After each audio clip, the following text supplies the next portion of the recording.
e completará sua obra em nós. Essa é a nossa esperança.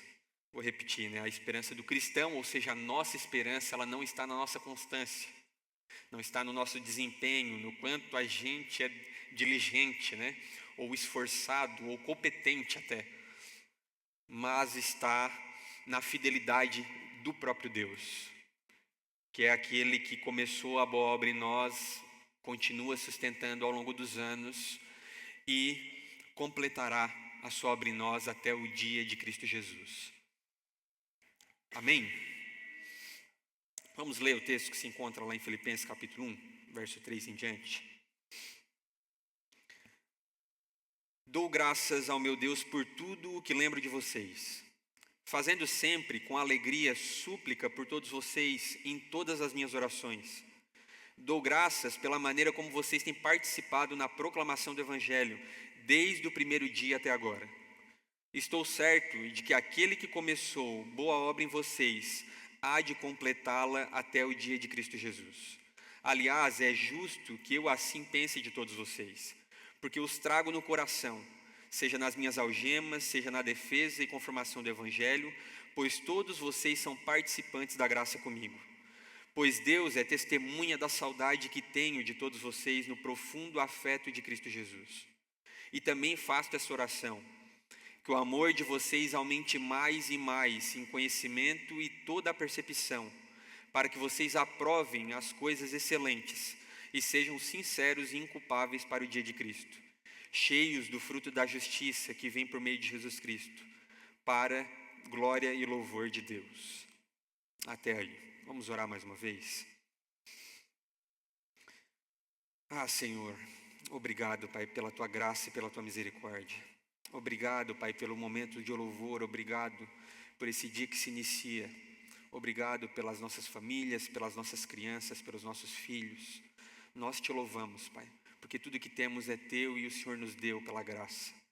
Te pedimos mais uma vez essa noite que o Senhor fale ao nosso coração. Aqueça o nosso coração pela Tua palavra, Pai. Ilumina o nosso entendimento pela Tua misericórdia, Pai. Te pedimos que pelo poder do Teu Santo Espírito, o Senhor possa renovar a nossa esperança, vivificar o nosso coração.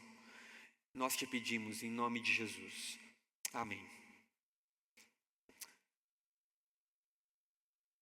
Amém, irmãos? Oh, glória a Deus. Já acordamos um pouquinho mais, né? Dá uma sacudidinha no interior. Você já percebeu como nós somos inconstantes? Você tem essa percepção? Já fez uma análise de como a gente muda facilmente de um dia para o outro? Seja nos nossos sentimentos, seja muitas vezes nas nossas escolhas, em algumas decisões que temos, planos, né? A gente acorda um dia, a gente está cheio de fé, né? Cheio de esperança, com alegria. Passa uns 2, 3 dias, nós estamos desanimados. Às vezes não conseguimos nem orar. Começamos ali, às vezes, um planejamento, né, com muito entusiasmo. Ao longo do tempo, ali a gente vai perdendo força. E parece que no meio do processo, às vezes a gente vai desfalecendo e a gente não completa aquilo que a gente talvez planejou. Muitas vezes, não só inconstante, né? Às vezes nós somos procrastinadores, né? Quem é um bom procrastinador, ele se identifica com o outro, né? É uma alegria, né? Aquele que deixa tudo para a última hora. Ou ele sofre um pouco menos, né? Porque o prazo de ele não completar é menor. Ou ele se entristece de igual forma porque acabamos, né, não cumprindo muitas das nossas promessas, né? Sejam a Deus, seja aos nossos entes queridos, seja a nós mesmos. Mas o fato é que nós somos marcados pela instabilidade, irmãos. Infelizmente, aquilo que hoje para nós parece certo, talvez amanhã já é algo distante. Mas a boa notícia é que Deus não é assim. E glória a Deus por isso. Nós lemos lá em Malaquias capítulo 3, verso 6, que diz assim: o Senhor, eu não mudo. Tiago também capítulo 1, verso 17, nele não há mudança, nem sombra de variação. Nós somos por um lado inconstantes, mas Deus é imutável. Deus, nele não há sombra de variação, e Ele mesmo diz: eu não mudo. E a sua palavra é fiel, a sua palavra não muda. E nós temos segurança e certeza de que Ele é um Deus estável, fiel, infalível, constante, eterno. O seu amor, ele não diminui, ele nem aumenta, ele é um amor infinito e eterno, né? Quando nós lemos aquele texto de João capítulo 3:16, uma mensagem linda, né, da graça de Deus, que Deus amou todo aquele que nele crê, deu seu Filho, para que nós não perecêssemos, e segue ali uma mensagem linda, ele deu o seu único Filho, porque ele nos amou de tal maneira, ele nos amou de tal maneira, e esse verbo, né, no grego ali, esse amor de Deus, ele está ali no aoristo, numa continuidade infinita, ou seja, Deus, ele nos ama de eternidade a eternidade, sem medida de tempo. Não é um amor que tem início e fim, mas é eterno. E esse Deus, ele é imutável, e essa característica do seu caráter, ela deve nos trazer uma segurança eterna. Saber que aquelas promessas que ele nos fez na sua palavra, elas vão se cumprir. Aquelas promessas, né, que ele fez a nós na nossa conversão, aquelas mensagens da parte de Deus que nós ouvimos, os propósitos de Deus, o seu plano, a vocação, os ministérios, os nossos dons, tudo isso que ele nos dá e promete que nos usa por meio destes, que iria nos usar no seu plano eterno de fato, ele é fiel para cumprir. Se a vida cristã dependesse exclusivamente da nossa constância, todos nós aqui já teríamos naufragado há muito tempo, irmãos. Nós sabemos o quanto nós somos inconstantes, mas graças a Deus, depende da fidelidade de um Deus que não muda, que não falha, que não desiste. E essa é a convicção do apóstolo Paulo quando ele escreve essa mensagem aos irmãos da igreja de Filipe. Ele escreve sim para uma igreja fiel, ele escreve sim para uma igreja cheia de amor, uma igreja comprometida com o evangelho de Cristo Jesus, mas uma igreja que também sofria já aflições. Começam a sofrer as perseguições externas, começam a sofrer a própria perseguição interna no que diz respeito às disputas entre irmãos, a proeminência, queremos ser uns melhores que os outros. Começam a sofrer talvez o próprio desgaste da caminhada com Cristo, em algum momento desanimando. E Paulo aqui escreve a esses irmãos com uma alegria e confiança, não no seu desempenho ou nas circunstâncias ao seu redor, porque podemos lembrar que a carta aos Filipenses é uma das cartas da prisão, uma das cartas que Paulo está escrevendo numa situação não tão cômoda, né? Não tão boa, muito pelo contrário, preso, e escrevendo a esses irmãos falando de uma esperança e com uma convicção, uma alegria, não baseada na circunstância ao seu redor, não baseada naquilo que ele poderia fazer ou não por meio das suas forças, mas uma confiança nesse Deus, que é um Deus que continua trabalhando, mesmo quando os nossos braços não alcançam. É normal, né, nós colocarmos ali muitas vezes, infelizmente, a confiança na nossa própria força, na nossa própria capacidade. Mas Paulo aqui estava de certa forma de mãos atadas, não poderia estar com eles, encorajando presencialmente. Mas por meio dessa carta, cria que eles poderiam ser encorajados no poder de Cristo Jesus. Se eles voltassem os seus olhos para Deus, um Deus que nos sustenta. E ele escreve, como nós lemos no versículo 6, estou certo de que aquele que começou a boa obra em vocês há de completá-la até o dia de Cristo Jesus. Isso aqui é a âncora da fé dos irmãos de Filipe. Nós mudamos, mas Deus não muda. Nós desistimos, mas Ele permanece. Nós esquecemos, mas Ele continua a obra até o fim. E essa é a confiança que nos mantém de pé, irmãos. O caráter imutável de Deus. Verso 3, 4 e 5 diz assim: dou graças ao meu Deus por tudo o que lembro de vocês, fazendo sempre com alegria súplica por todos vocês em todas as minhas orações. Dou graças pela maneira como vocês têm participado na proclamação do Evangelho desde o primeiro dia até agora. Irmãos, que irmão em Cristo fantástico era Paulo. Ele é um cara que mesmo preso escreve se alegrando e com gratidão no coração pelos irmãos que estão soltos, né? E desfalecendo mesmo diante de uma pequena aflição dada à situação do próprio apóstolo. Ele se alegra ao ponto de não se preocupar consigo mesmo e pensar além da sua circunstância e encorajar a vida daqueles irmãos. Aqui nós já aprendemos, né, como Paulo, ele é uma pessoa que não se limitava às suas circunstâncias. Ele é uma pessoa que não dependia, né, das coisas estarem bem.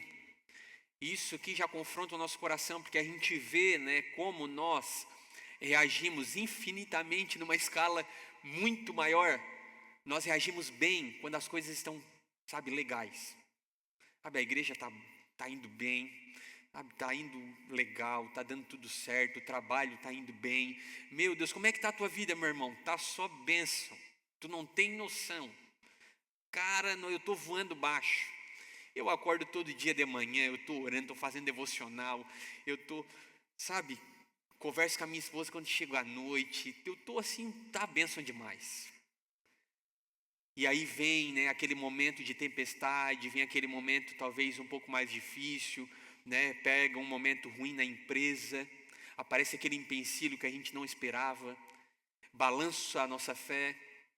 Às vezes a gente chega em casa, o dia já foi duro, né, e ele não sabia que o duro ainda estava por vir, né, ele chega em casa e não está aquele clima legal, a conversa com a mulher não é das melhores, né, você vira aquela orelha gigante, ela começa a falar e não para nunca, e vai, ali desabafando e falando talvez de uma frustração que ela está passando, e você pensa, eu mal estou com condição de lidar com esse problema, eu vou ter que ir agora, né, ajudar minha esposa nisso, e você pensa, cara, o que eu vou fazer? E você não consegue nem prestar atenção, né? Se talvez as pessoas ao teu redor estão passando algum tipo de dificuldade ou não, os seus olhos automaticamente vão só para os seus problemas. E você pensa, mas eu nem quero saber, né? Será que a minha esposa teve um dia ruim? Será que ela está falando isso ou aquilo porque ela está passando alguma dificuldade? Você só consegue olhar para o seu problema. E a gente automaticamente foca porque nós queremos não lidar com a dor, ou com o desespero, ou com a dificuldade. E nós vemos aqui um apóstolo preso, né, em cárcere privado, vigiado constantemente, sem poder ter o direito de ir e vir, sem saber se seria solto ou não. E orando, e lembrando desses irmãos constantemente em suas orações com alegria e gratidão. Mesmo isolado, limitado fisicamente, crendo de que as suas orações alcançariam aqueles irmãos para encorajá-los. A alegria cristã ela não depende das circunstâncias, mas da convicção de um Deus que continua agindo mesmo quando nós não podemos. E Paulo aqui ele chama ali os filipenses, como nós lemos ali no versículo 4 em diante, no versículo 5, melhor dizendo, ele fala que ele dá graças a Deus porque eles são cooperadores ou participantes do Evangelho. E ele cita essa palavrinha grega que é muito conhecida no Novo Testamento, né? Que é a koinonia, comunhão.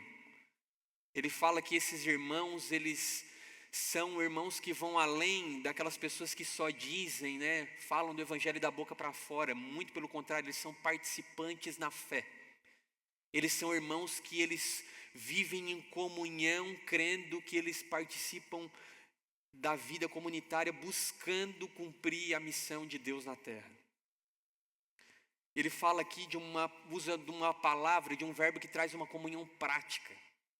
Não é aquela comunhão superficial, né, de vir apenas talvez no culto aos domingos, ou talvez a gente sair apenas para comer um lanche depois aqui do culto, né? Mas é uma comunhão no dia a dia, uma comunhão de propósito, aqueles que creem que foram chamados para uma missão do Evangelho do Reino de Deus. Eles foram chamados para proclamar as boas novas, eles foram chamados para ser fiéis, eles foram chamados para ser obedientes à sua palavra, eles foram chamados para levar a mesma esperança que os alcançou um dia. E eles viviam em comunhão, como parceiros dessa missão. Eu gosto de uma frase, né, que diz assim que Não é a igreja que tem uma missão, mas a missão de Deus tem uma igreja. Eu vou repetir. Não é a igreja que tem uma missão, mas a missão de Deus tem uma igreja. Será que nós somos a igreja da missão de Deus? Participantes, companheiros, que buscam viver essa koinonia, essa comunhão prática, essa vida diária e ir um pouco além daquilo que é superficial. Seja numa mensagem, pelo WhatsApp, que é o quase, vamos dizer assim, a vida em comunidade, dos atos, da igreja primitiva de Atos. Seja uma mensagem ali encorajando meu irmão, o que eu posso orar por ti essa semana? Como eu recebi do Natanael na semana retrasada.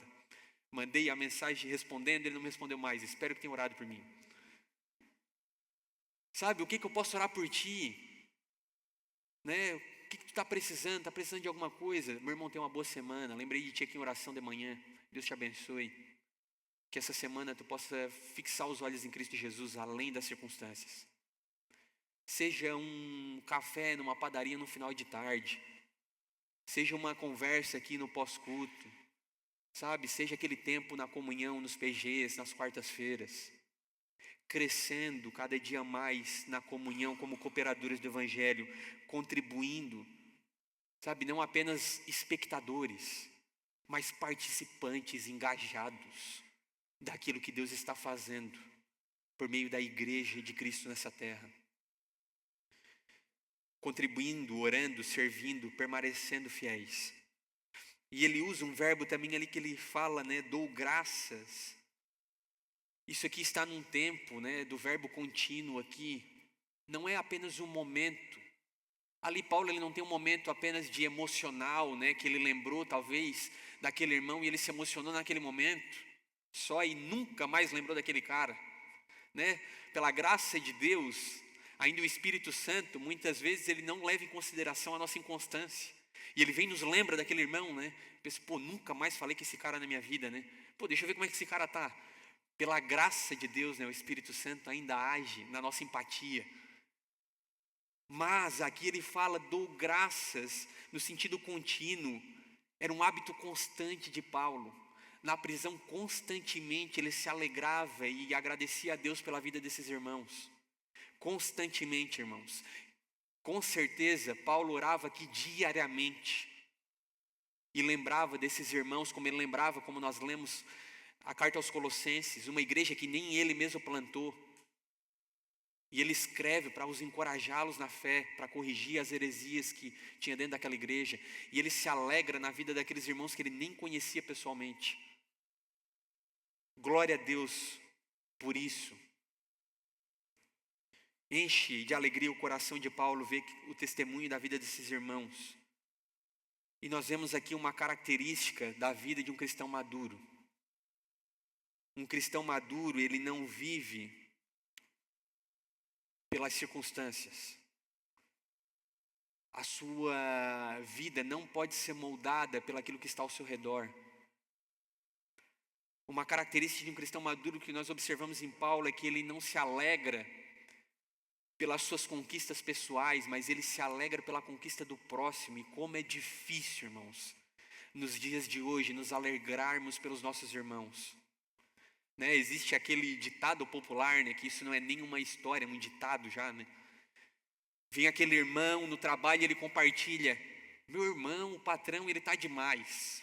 Chegou o final do ano, avaliação de desempenho, e ele deu R$500 de aumento para mim. E você estava todo contente, porque você tinha vindo da avaliação, e você tinha recebido R$300 de aumento. Irmãos, R$300 para quem tem filho, já paga uns bons NAN ali, umas fraldinhas da Pampers, 74 no Giasse. Tu sabe que colabora bastante. E automaticamente, a hora que entra aquela mensagem do R$500, o teu 300 ele já não vale mais nada. Tu já fica maluco. Como é que o cara faz a mesma função que eu e ele ganha R$500 de aumento? Tu fica louco. Tu fica já entristecido. Mas que patrão miserável. R$300, 500 para o cara. Tu esquece do teu 300. A gente não consegue se alegrar. A gente perde a alegria até do que a gente ganhou. A gente não só não se alegra com o nosso irmão, como a gente ainda se frustra ao ponto de perder o contentamento pelo R$ 300. Irmãos, a característica de um cristão maduro é aquele que se alegra pelo crescimento dos irmãos, como Paulo escreve a esses irmãos aqui: eu dou graça e me alegro porque vocês têm permanecido na fé, porque vocês são cooperadores do Evangelho de Cristo, porque vocês permanecem firmes. Glória a Deus por isso. Irmãos, isso deve ser um encorajamento para nós, ou talvez uma exortação. Precisamos olhar para os nossos irmãos que caminham ao nosso lado, encorajá-los. E aquele irmão, ele começa ali, né, a pregar melhor que tu, e daí tu pensa assim, ó, glória a Deus, é para isso que nós oramos, ensinamos as pessoas para que elas sejam melhores que nós. Aí ele começa, tu foi aquele que ensinou ele a dar o primeiro acorde, o sol na nona, né? E ele tocava 5 músicas só com o sol na nona. E agora ele já está fazendo dedilhado, o homem toca viola, nunca estuda uma canção que vai tocar no domingo, e o cara vem e sabe tirar tudo de ouvido. Pá, quem tem dom mesmo é uma tristeza, né? O esforçado, ele se frustra, porque todo mundo que tem dom assim demais é vadio. E daí tu vê aquele irmão assim, ele vai e pum, deslancha na tua frente. E aí tu pega assim, ó, glória a Deus, cara, pela vida desse irmão. Eu pude contribuir lá no início, cara, para que ele fosse encorajado a começar a tocar. Olha o dom que esse cara tem, glória a Deus, eu escuto e me maravilho. Nem sempre é assim, infelizmente, irmãos, né? Mas esse cara vai pegar minha vaga de líder daqui a pouco, o cara não para de... Tá despontando demais, vou ter que dar uma segurada na escala. De 3 cultos é um só. Senão daqui a pouco a igreja vai começar a pedir. E sabe, a gente tem costume de, às vezes, no nosso egoísmo, na nossa fragilidade da nossa fé, não se alegrar com o crescimento dos nossos irmãos e principalmente como eles têm permanecido na fé. A fé que temos hoje, ela começou pela graça, mas ela se fortalece pela comunhão. E que Deus nos ajude a crescer nisso, a fortalecer uns aos outros, a se alegrar uns com os outros, como Paulo se alegrava pela vida desses irmãos. E no versículo 6, 7, 8 ele diz assim: estou certo de que aquele que começou a boa obra em vocês há de completá-la até o dia de Cristo Jesus. Aliás, é justo que eu assim pense de todos vocês, porque os trago no coração, seja nas minhas algemas, seja na defesa e confirmação do Evangelho, pois todos vocês são participantes da graça comigo. Pois Deus é testemunha da saudade que tenho de todos vocês, no profundo afeto de Cristo Jesus. Ah, que bênção vai ser conhecer Paulo, irmãos. Glória a Deus, né? Quando Deus nos dá companheiros assim de fé na jornada. Ontem nós estávamos comemorando o primeiro, né, aniversário da minha mãe, porque ela comemora em etapas, né? Vai ter mais ou menos mais uns 3 essa semana, mas ela faz agora dia 14, para quem quiser parabenizá-la, né, a Maria, ela vai ficar muito feliz. E nós estávamos comemorando o aniversário number 1, e estávamos ali comentando, né, como é legal, como é prazeroso, como é alegria para nós poder termos irmãos, né, que caminham conosco. E o que Paulo faz aqui é se alegrar em todo tempo, e glória a Deus por isso. E ele começa aqui dizendo que não somente isso, mas ele está certo, ele está convicto de que aquele que começou a boa obra em nós, ele há de completá-la até o dia de Cristo Jesus. Paulo aqui, ele revela a fonte da sua confiança e alegria. A fonte da confiança e alegria de Paulo não estava no contexto de Filipe, né, nos líderes que eles tinham, ou talvez se as heresias que estavam adentrando a igreja seriam pequenas ou grandes. Não estava na alegria do quão bem ele escreveria talvez a sua carta, mas a confiança e a alegria de Paulo estava nessa certeza aqui, de um Deus imutável, de um Deus que começa uma obra em nossas vidas em algum momento da história, e Ele é fiel para completá-la, até o dia do Senhor Jesus, até o dia em que Cristo ascenda aos céus. Esse versículo aqui, ele traz uma esperança expressa da parte de Paulo aqui, uma fé que é fundamentada no caráter de Deus. E esse sentido de boa obra, ela não é apenas do sentido salvífico, que refere à nossa regeneração, aquele que nos chamou, salvou e transformou apenas naquele momento específico da nossa vida, que nós tínhamos uma vida lá completamente devassa, morta nos nossos delitos e pecados. Não sei qual abismo que Cristo te buscou, mas você deve lembrar bem como era a sua vida antes de um encontro genuíno com Cristo. Mas ele fala de uma obra que não apenas daquele momento da regeneração, mas uma obra do processo de santificação e que vai nos levar até a glorificação futura, num dia em que nos encontraremos com Cristo Jesus face a face. Ele fala aqui da perseverança dos santos. Ele não é um Deus que apenas começa, e em algum momento nos abandona na nossa inconstância. Não é aquele Deus que nos salva em algum momento da história, nos dá aquele fulgor do Espírito Santo e a gente se alegra e chora e aquela coisa maravilhosa. É muito bom, uma igreja que sempre está sendo acrescentada pelo poder de Deus ali pessoas, porque o novo convertido ele é uma coisa maravilhosa. Ele acredita que ele vai mudar o mundo sozinho, e glória a Deus por isso. E a gente se converte, a gente tem aquela vivificação no nosso coração queimando todos os dias. E a gente faz promessas a Deus, mas vem as tribulações, vem a dificuldade, o tempo passa. E talvez venha o desânimo, venha a inconstância.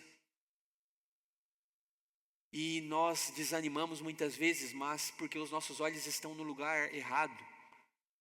Como vemos aqui, a certeza de Paulo continuar não é no seu desempenho, não é na sua habilidade, não é no seu dom, não é na sua própria promessa, como nós pregamos naquelas promessas de Pedro, eu estaria contigo até a morte. Sabemos o que acontece nos próximos capítulos. Mas graças a Deus vemos um Jesus Cristo na praia, trazendo restauração à vida de Pedro. E mais uma vez vemos a fidelidade de um Deus que não desiste dos seus. E glória a Deus por isso, irmãos, porque nós lemos no capítulo 12, verso 2 de Hebreus, que Ele é o autor, mas Ele também é o consumador da nossa fé. É aquele que começa uma obra em nós, é aquele que continua fazendo a gente perseverar ao longo dos anos. Glória a Deus pela doutrina da perseverança dos santos, por podermos observar um Deus que nos conduz do início ao fim.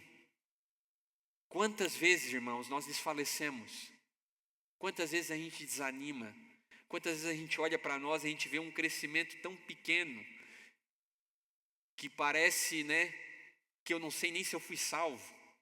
A gente pensa assim, será que Deus me salvou mesmo? Quando eu olho para o crescimento do amor dentro de mim, parece que foi 0,01% ao longo de apenas 6 meses.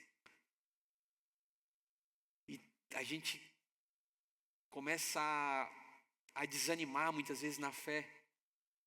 E perdemos a esperança, muitas vezes, seja no nosso chamado, seja na vida cristã, seja nas promessas que fizemos a Deus, seja nas promessas que nós lemos nas Escrituras, porque colocamos os olhos em nós.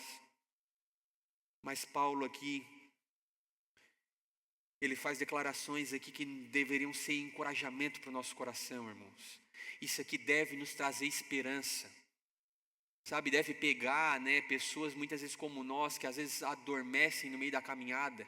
Aqueles que conheceram Cristo, sabe? Lá no novembro de 1998. Você lembra lá da conversão do Caio Fábio? O Caio Fábio já se converteu, já se desviou, já se converteu de novo, já se desviou. E você muitas vezes desanimou na fé e talvez hoje ainda está com aquele coração, frio, parado.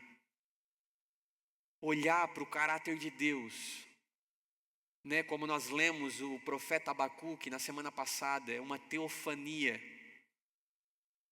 Se deparar com uma visão de quem Deus é, como nós falamos sobre a visão de Isaías, da sua santidade. Observar o caráter de Deus e ver que Ele é um Deus imutável. Saber que se Ele prometeu que Ele nos salvaria, de fato Ele nos salvou. Ele está nos salvando e nos salvará no último dia. Isso deve trazer esperança para o nosso coração, irmãos. Porque não é os nossos pecados que nos desqualificam diante de Deus. Não é a nossa inconstância que nos faz inacessíveis diante do trono da graça. Se nós deixarmos de olharmos para o caráter imutável de Deus, nós vamos começar a olhar para esse paradigma humano como se a salvação fosse alcançada pelas nossas obras, mas não é. Foi alcançada exclusivamente pelo sacrifício perfeito de Cristo Jesus. Olhar para a circunstância ao nosso redor e desanimar é olhar para o nosso desempenho. É ser movidos pela nossa constância. Quando tudo está bem, a gente está bem, feliz. Quando tudo está mal, a gente desanima. A gente para de orar, a gente para de confiar, a gente para de crer. Porque esquecemos de quem Deus é. Um Deus que não há sombra de variação, um Deus que não muda. Nisso estava a convicção de Paulo e deve estar a nossa. A promessa de Deus, Ele prometeu que a boa obra que Ele começou em mim, a boa obra que Ele começou em você, Ele há de terminar. E glória a Deus por isso, irmãos. Porque mesmo quando eu me sinto parando, mesmo quando eu me sinto ali me arrastando, Deus Ele continua trabalhando em mim. Ele continua trabalhando em mim. Ele continua esculpindo em mim as belezas de Cristo. Ele continua trabalhando a santificação. Ele continua me libertando do pecado. Ele continua me fazendo mais parecido com Ele. Glória a Deus por isso. Isso já deveria ser motivo de esperança e alegria para todos nós. Uma convicção de que Deus Ele tem nos feito perseverar. Talvez você se veja fraco, cansado, desanimado, como se talvez o fulgor do Espírito estivesse diminuindo dia após dia. Mas lembre-se de que Deus é um Deus que não desiste de nós. E glória a Deus por isso. Eu ando escutando muito uma canção, né, que o Projeto Sola ele tem cantado, né? Acho que é o Projeto Sola, né, que é aquela Cristo venceu, né? Eu creio no amanhã porque eu sei o que Cristo já fez. Lutamos batalhas no hoje, sabendo que amanhã há certeza de uma vitória que já está garantida em Cristo Jesus. Hoje passamos por dificuldades, enfrentamos tribulações, mas já lutamos batalhas que Cristo já venceu. Já sabemos o fim dessa história. Vivemos o hoje sem saber o dia de amanhã, mas sabemos o fim, que Cristo há de ascender aos céus e Ele há de completar a boa obra que Ele começou em nós. E eu escutei, né, um irmão falando nessa semana que essa canção foi escrita pelo Shane Shane, né? Buscando encorajar os irmãos na guerra da Ucrânia.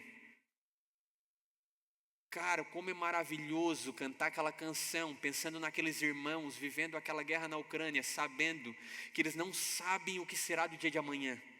Eles não sabem se eles estarão nem vivos. Mas eles sabem que há um Deus que os faz perseverar mesmo em meio às guerras. Que há um Deus que os faz perseverar mesmo em meio à dificuldade.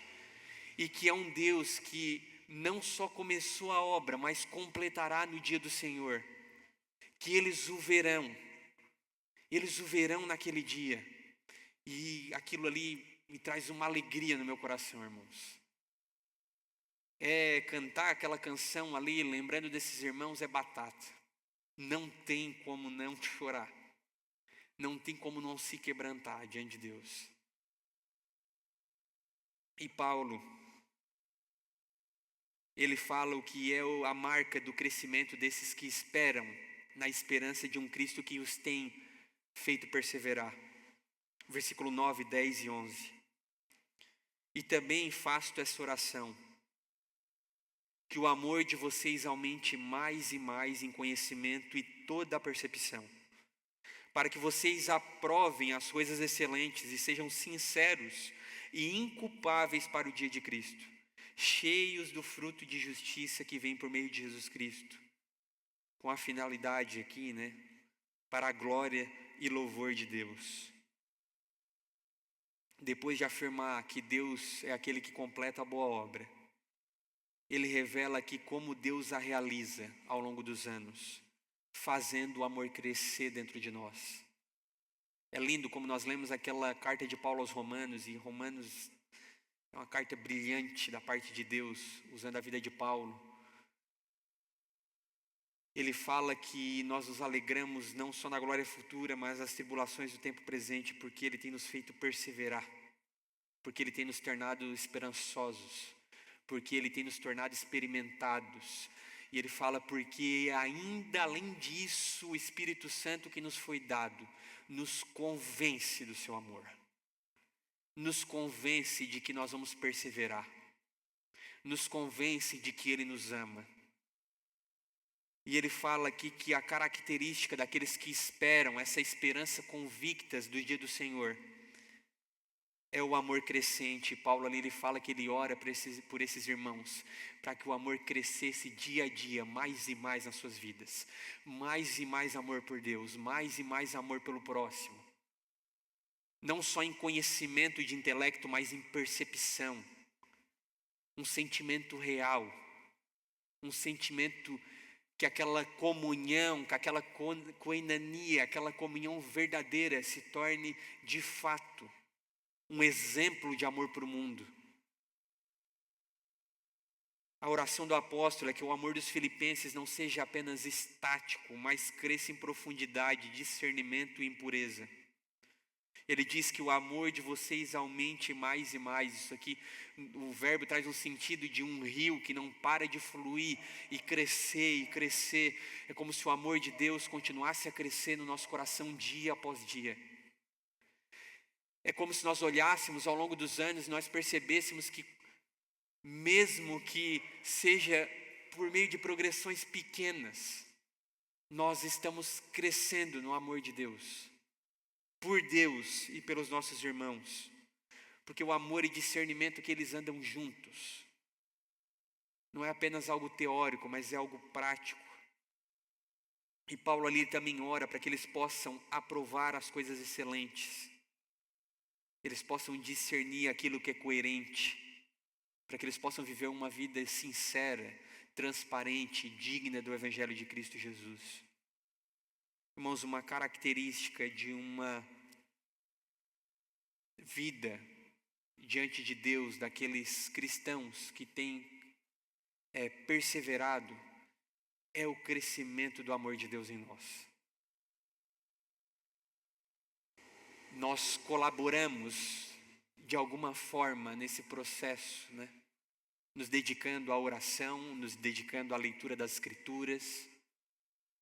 E sabemos que é Deus quem opera em nós o processo de santificação. Às vezes, né, tu é aquele completo, né, deixa a vida me levar. E talvez, né, o progresso ele tenha sido assim, uma fração do que ele poderia ser. Mas uma realidade é que se conhecemos a Cristo Jesus, se um dia fomos regenerados, se um dia fomos encontrados em Cristo, o amor dele tem crescido pouco a pouco no nosso coração, ao ponto de que nós possamos amar os nossos irmãos, ao ponto de que nós possamos amar os nossos irmãos e um dia chegar na estatura do amor do apóstolo Paulo, de nos alegrar com o nosso próximo, de lembrar diariamente dos nossos irmãos na fé, de encorajá-los na missão de Cristo Jesus. Mas por mais que a nossa progressão seja pequena, ela vai progredir dia após dia, ao ponto de, como ele diz ali, ao ponto de dar frutos de justiça, uma vida transformada pelo poder de Cristo. Esse fruto, ele não é mérito humano, mas ele é mediante a Jesus Cristo, para a glória e louvor de Deus. Esse texto, ele mostra que o processo da boa obra, ele não é passivo. Deus é quem completa, ele nos chama para viver uma vida diligente diante dele, uma vida digna do Evangelho de Cristo. Irmãos, às vezes a gente quer muito ser parecido com Cristo. Existe um sentimento no nosso coração, a gente quer muito ser um marido melhor. A gente quer muito, talvez, ser um profissional melhor. Talvez a gente quer ser tanta coisa, né? Se desenvolver em tantas áreas. Mas a gente esquece que precisamos nos esforçar naquilo que cabe à nossa responsabilidade. Ela é tão pequena diante do que Deus tem feito diante de nós. O próprio Deus é quem tem nos transformado dia após dia. Nós precisamos usufruir dos meios de graça que Ele tem nos proporcionado, que são a oração, a leitura da palavra, a ceia, a comunhão dos santos. O jejum, se você quer assim também atribuir como meio de graça. Nós precisamos usufruir desses benefícios que Deus tem nos dado. Há tantos irmãos aqui que nos edificam na fé. Há tantos irmãos aqui que podem ser parceiros de caminhada, como o próprio Paulo escreve na sua segunda carta a Timóteo, que são como remédio para a nossa alma cansada. Amigos que nos amam ao ponto de ser como um alívio para a nossa alma. A graça que salva é a mesma que nos educa ao longo do tempo, né? Tito, capítulo 2, verso 11 ao 12. A marca dos que perseveram em Cristo Jesus não é a ausência de lutas, mas a presença de crescimento. O que nós podemos nos perguntar essa noite é como saber se Deus está mesmo completando sua obra em mim. Como eu posso saber se de fato Deus ele tem feito a sua obra ao longo dos anos, como nós clamamos: aviva, Senhor, a tua obra ao longo dos anos na semana passada. Vivifica a tua igreja ao longo dos anos. A resposta ela está aqui nesses versículos que Paulo diz: o amor está crescendo. Você observa o amor crescendo em você? Se o amor de Cristo, se o amor por Cristo e pelas pessoas ele tem se aprofundado, mesmo em meio às dores, então a boa obra ela está avançando. Se o amor fraternal tem crescido mais e mais ao ponto de se estender aos seus irmãos, nós estamos avançando. Agora, se o nosso movimento talvez tenha sido mínimo, precisamos observar talvez as nossas responsabilidades, de fato, o quanto temos nos dedicado aos meios de graça. Mas que isso não seja motivo de desânimo para nós. Porque mesmo quando os dias parecem incertos, mesmo quando a nossa fé desfalece, mesmo quando as nossas forças elas diminuem, mesmo quando o progresso da nossa vida ao longo dos anos parece pequeno, o que Ele começou, Ele vai completar. E quando o dia de Cristo chegar, quando Cristo ascendeu aos céus, quando talvez em vida, ou talvez como o próprio Jó diz, mesmo que a carne se desfaleça dos meus ossos, os meus olhos o verão naquele dia. Quando o grande dia de Cristo chegar, nós veremos que cada lágrima, cada luta, cada oração, cada dificuldade, cada conselho, cada oração, cada palavra de encorajamento ao longo da jornada, tudo isso fez parte da construção da boa obra de Cristo em nós. E nós poderemos, cantar como aquela canção daqueles irmãos do Shane Shane. Dessa história nós sabemos o fim. Com os meus olhos nós te veremos. Eu tive o privilégio de poder mandar uma dessas mensagens, e finalizo aqui essa mensagem, para um irmão que não congrega mais comigo hoje, mas segue pela graça de Deus firme na fé. E aquele irmão em pouca idade, aos seus 25 anos, recém-casado, há poucos meses, com uma filha de 1 mês, entra num processo de quimioterapia e descobre um câncer duro de encarar. E eu mando uma mensagem para aquele irmão e